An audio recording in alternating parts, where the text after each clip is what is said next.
Hello students, मैं आपकी मीनू दी आज आपको 10th क्लास का साइंस का चैप्टर नंबर 5 करवाने जा रही हूँ, जिसका नाम है तत्वों का आवर्त वर्गीकरण। इस चैप्टर में मैं आपको बताऊंगी कि तत्वों का वर्गीकरण किस किस के द्वारा किया गया था। आप मेरा ये वीडियो अंत तक देखना और इसे लाइक और सब्सक्राइब करना बिल्कुल मत भूलना। साइंस के चैप्टर नंबर 5 यानी तत्वों के आवर्त वर्गीकरण में सबसे पहले मैं आपको बताऊंगी कि हमारे आसपास पदार्थ किस रूप में विद्यमान रहते हैं। हमारे आसपास जो पदार्थ होते हैं तत्व के रूप में, मिश्रण के रूप में और यौगिक के रूप में उपस्थित रहते हैं। सबसे पहले आपको बताऊंगी तत्व किसे कहते हैं। ऐसे पदार्थ जो एक ही प्रकार के अणुओं से मिलकर बने होते हैं वे तत्व कहलाते हैं। उदाहरण सोडियम, सोना, पोटेशियम आदि। अभी तक 118 तत्व ज्ञात हैं। अब मैं आपको बताऊंगी कि वर्गीकरण की आवश्यकता क्यों हुई। तत्वों को सुव्यवस्थित ढंग से पढ़ने के लिए तथा उनके अध्ययन को आसान बनाने हेतु उनके वर्गीकरण की आवश्यकता पड़ी। अगर सभी तत्व आपस में मिले होते तो हमें उनका अध्ययन और पढ़ने में बहुत ज़्यादा मुश्किल होती, इसीलिए तत्वों में आवश्यकता पड़ी। मैं आपको बताऊंगी कि तत्वों के वर्गीकरण का आरंभिक प्रयास किस किस के द्वारा किया गया। सबसे पहला डबेराइनर ने त्रिक का इस्तेमाल किया, फिर उसके बाद न्यूलैंड ने अष्टक का सिद्धांत का प्रतिपादन किया। इसके बाद और लोगों ने भी किया, लेकिन सबसे पहले डबेराइनर ने त्रिक बनाया। अब मैं आपको बताऊंगी कि डबेराइनर का त्रिक से आप क्या समझते हैं।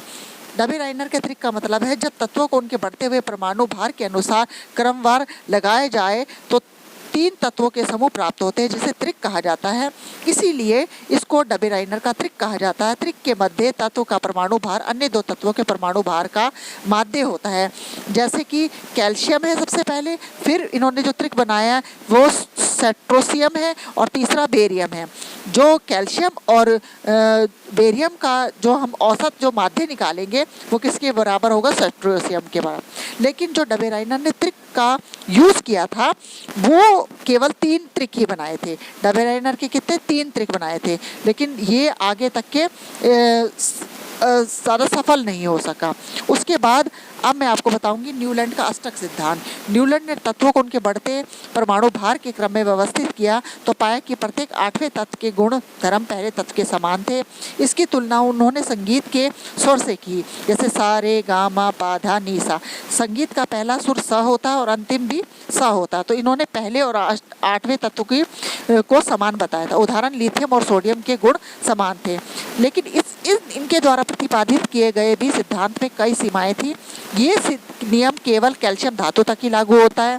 नंबर 2, नए तत्वों के गुण इन सारणी से मेल नहीं खाते थे। नंबर 3, सारणी के तत्वों को समाजित करने के लिए न केवल 2 तत्वों को एक साथ रखा गया बल्कि असमान तत्वों को भी समानता नहीं गई, एक ही स्थान पे रखा गया। जैसे कि तालिका दिखाई गई है, इसमें पहला तत्व हाइड्रोजन है और 8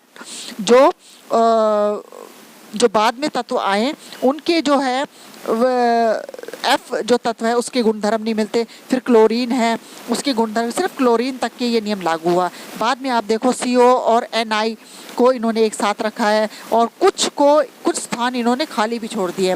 इसलिए जो न्यूलैंड का अष्टक का सिद्धांत है पूरी तरह से सही तरह से लागू नहीं हो पाया, तो इसमें भी बहुत सारी कमियां थी, क्योंकि इन्होंने अपने सारणी में कहीं पे 2-2 तत्व रखे और कहीं स्थान को बीच में रिक्त स्थान छोड़ दिया गया था, क्योंकि उस समय उनको कोई तत्व ज्ञात नहीं था। अब मैं आपको बताऊंगी मेंडलीफ की आवर्त सारणी। तीसरे थे मेंडलीफ ने तत्वों के भौतिक और रासायनिक गुण और उनके परमाणु द्रव्यमान के आवर्त फलन ने ये कहा था। मेंडलीफ की आवर्त सारणी तत्वों के रासायनिक गुणधर्मों पर आधारित थी। इसमें 8 ऊर्ध्वाधर स्तंभ थे जिसे समूह कहा जाता, और 6 37 पंक्तियां थी जिन्हें आवर्त कहा जाता था। लेकिन मेंडलीफ की आवर्त सारणी की बहुत ज़्यादा उपलब्धियां हैं। अज्ञात तत्वों के लिए रिक्त स्थान छोड़ दिए गए, जैसे स्केडियम, गैलीलियम तथा जर्मेनियम। फिर दूसरा, समान गुणधर्म वाले तत्वों को एक साथ मिला दिया। नंबर 3, पिछली व्यवस्था को छेड़े बिना ही अक्रिय गैसों का पता लगाने पर इन्हें अलग समूह में रखा जा सकता है। लेकिन इनके जो द्वारा तैयार की गई थी आवर्त सारणी उसकी भी कुछ सीमाएं थी। इन्होंने नंबर 1, समस्थानिकों की स्थिति स्पष्ट नहीं थी, और दूसरा इन्होंने हाइड्रोजन का स्थान भी निश्चित नहीं था कि हाइड्रोजन को किस आवर्त सारणी में स्थान दिया जाए। इसकी आधुनिक आवर्त सारणी में तत्वों के परमाणु द्रव्यमान की तुलना में उसकी परमाणु संख्या अधिक आधारभूत गुणधर्म थी। आधुनिक आवर्त सारणी नियम के अनुसार तत्वों के गुणधर्म उनकी परमाणु संख्या का आवर्त फलन होते हैं। मेंडलीव की आवर्त सारणी के जितने भी दोष थे वो सारी आधुनिक आवर्त सारणी में दूर किए गए। आवर्त सारणी द्वारा दूर हो गए नियम थे। नंबर 1, मेंडलीव की आवर्त सारणी में समस्थानिकों को कोई स्थान नहीं दिया गया था, लेकिन आधुनिक आवर्त सारणी में समस्थानिकों की स्थिति स्पष्ट थी, अर्थात समान परमाणु संख्या वाले तत्व एक ही स्थान पर एक ही समूह पे रखा गया था। नंबर 2, कोबाल्ट जिसकी परमाणु संख्या 27 है वह निकल परमाणु संख्या 28 से पहले आएगा। नंबर 3, परमाणु संख्या सदैव पूर्ण संख्या होती है, अतः हाइड्रोजन व हीलियम के बीच में कोई तत्व नहीं आएगा। नंबर 2, परमाणु संख्या को Z से निरूपित किया जाता है। परमाणु संख्या अणु के केंद्र में पाए जाने वाले प्रोटॉनों की संख्या के बराबर होती है। आधुनिक आवर्त सारणी में 18 ऊर्ध्वाधर स्तंभ हैं जिन्हें समूह कहा जाता है तथा 7 क्षैतिज पंक्तियां हैं जिन्हें आवर्त कहा जाता है। किसी भी आवर्त में पाए जाने वाले तत्वों में कोशों की संख्या समान होती है। उदाहरण Li21, Be22, B-23, C24, N25 इन सभी तत्वों में कोशों की संख्या समान है। नंबर 2, एक समूह के सभी तत्वों में संयोजी इलेक्ट्रॉन की संख्या समान होती है। जैसे समूह 1 में H1, Li21, N281 और K281 सभी तत्वों में संयोजी इलेक्ट्रॉनों की संख्या एक समान है। समूहों में नीचे जाने पर कोशों की संख्या बढ़ती जाती है। किसी विशेष आवर्त में पाए जाने वाले तत्वों की संख्या इस बात पर निर्भर करती है कि किस प्रकार इलेक्ट्रॉन विभिन्न कोशों में भरे जाते हैं। विभिन्न कोशों में भरे जाने वाले इलेक्ट्रॉनों की संख्या के आधार पर आवर्त में तत्वों की संख्या बता सकते हैं और किसी कोश में इलेक्ट्रॉन की अधिकतम संख्या सूत्र 2n2 द्वारा निरूपित की जाती है, जहां n दिए गए कोशों की संख्या को दर्शाता है। अब मैं आपको बताऊंगी कि आधुनिक आवर्त सारणी की प्रवृत्तियां अर्थात विशेषताएं क्या क्या हैं। नंबर 1, संयोजकता। जब कोई रासायनिक यौगिक बनता है तो दूसरे परमाणु के साथ तत्व को संयोजक क्षमता को संयोजकता कहते हैं। अथवा भारितम कोश को पूरा करने के लिए तत्व को जितने भी इलेक्ट्रॉन देने या साझा करने की जरूरत होती है वह उस तत्व की संयोजकता कहलाती है। नंबर 2, परमाणु साइज से परमाणु की त्रिज्या का पता चलता है। एक परमाणु के केंद्र में भारितम कोश को दूरी ही परमाणु साइज है। नंबर 3, आवर्त में बाएं से दाएं जाने पर परमाणु साइज या त्रिज्या घटती है क्योंकि नाभिकीय आवेश में क्रमिक वृद्धि होती है। नंबर 3,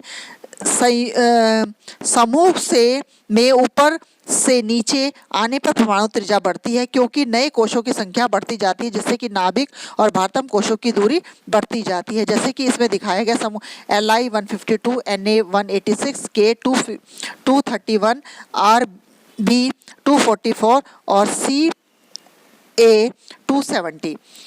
अब मैं आपको बताऊंगी कि आधुनिक आवर्त सारणी के धात्विक गुण क्या क्या है। धात्विक गुण का अर्थ है कि किसी तत्व के परमाणु द्वारा इलेक्ट्रॉन त्यागने की क्षमता। नंबर 1, धातुएं आवर्त सारणी में बाईं तरफ है। नंबर 2, आवर्त में बाएं से दाएं जाने पर धात्विक गुण कम हो जाते हैं क्योंकि इलेक्ट्रॉनों पर नाभिकीय आवेश बढ़ता है, इलेक्ट्रॉन त्यागने की प्रवृत्ति घट जाती है। नंबर 3, धातु इलेक्ट्रॉन खोते हैं और धनात्मक आयन बनाते हैं, अतः धातु वैद्युत घनात्मक तत्व कहलाते हैं। नंबर 4, समूह से ऊपर के नीचे आने पर धात्विक गुण बढ़ता है क्योंकि संयोजकता इलेक्ट्रॉन पर नाभिकीय आवेश करता है तथा बाहरी इलेक्ट्रॉन सुगमता पूर्वक निकल जाते हैं। अब मैं इसके बाद बताऊंगी अधात्विक गुणधर्म। अधातुएं विद्युत ऋणात्मक होती हैं, वे इलेक्ट्रॉनों को ग्रहण करती हैं। अधातुएं आवर्त सारणी में दाएं ओर पाई जाती है। आवर्त में बाएं से दाएं जाने पर अधात्विक गुण बढ़ता है क्योंकि प्रभावी नाभिकीय आवेश बढ़ने के कारण इलेक्ट्रॉन ग्रहण करने की प्रवृत्ति बढ़ जाती है। नंबर 4, समूह से ऊपर से नीचे आने पर अधात्विक गुण कम हो जाता है क्योंकि प्रभावी नाभिकीय आवेश कम हो जाता है, जिससे इलेक्ट्रॉन अपनाने की क्षमता कम हो जाती है। नंबर 5, आवर्त सारणी के मध्य में उपधातुएं या अधातुएं पाई जाती हैं। ये कुछ गुण धातुओं के तथा कुछ गुण अधातुओं को दर्शाते हैं, इसलिए इन्हें उपधातु या अधातुएं भी कहा जाता है। धातु ऑक्साइड क्षारीय प्रवृत्ति के होते हैं जबकि अधातु ऑक्साइड अम्लीय प्रवृत्ति के होते हैं। तो ये था मेरा आज का 5th चैप्टर, तत्वों के आवर्त वर्गीकरण। ये चैप्टर आपको कैसा लगा, इसके बारे में आप अपने कमेंट बॉक्स में ज़रूर लिखना और मेरे इस चैनल को लाइक और सब्सक्राइब करना बिल्कुल मत भूलना। धन्यवाद।